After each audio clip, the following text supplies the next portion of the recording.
शिवमानी recording studio पचपकड़िया।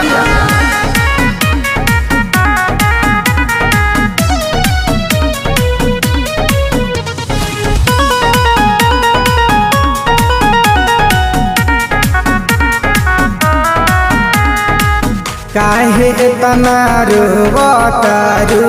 हमारा के जो होतारू हे जा सुनो काहे इतना रोवतारू हमारा के जो होतारू किस्मत के मारल बानी कम के बोझा ढोवतारू काहे इतना रोवतारू हमारा के जो होतारू काहे इतना रोवतारू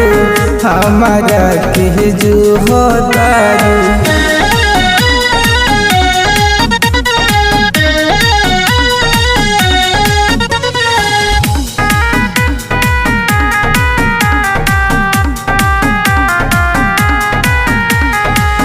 नइखे मिलन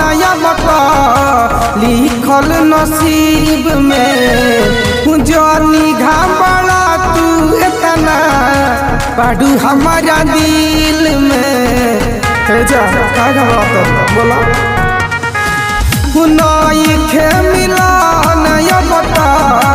लिखल नसीब में जनी घबरा तू इतना बाडू हमारा दिल में जानी खबरा तू इतना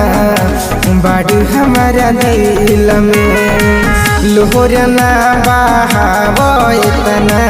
गम के आंसू पिया तारू किस्मत के मारल बानी गम के बोझा ढोवतारू काहे इतना रोवतारू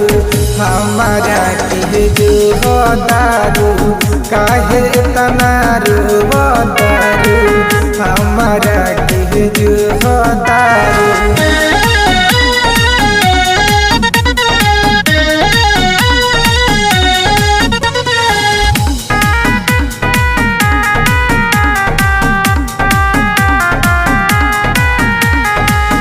जिए ना दी जिंदगी दुनिया हमनी के शान से सब कर नजर बारे हमनी के प्यार पे बुझत का नहीं बुझा सुनो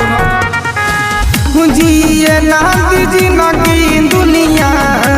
हमनी के शान से सब कर नजर बारे हमनी के प्यार पे सब कर नजर बारे हमनी के प्यार पे भैया अमिता बीच कहस प्यार न पूरा भइल बाबे समबुदीवान के काहे आगे तू गिरतारू काहे इतना रोवतारू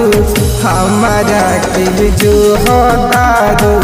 काहे इतना रोवतारू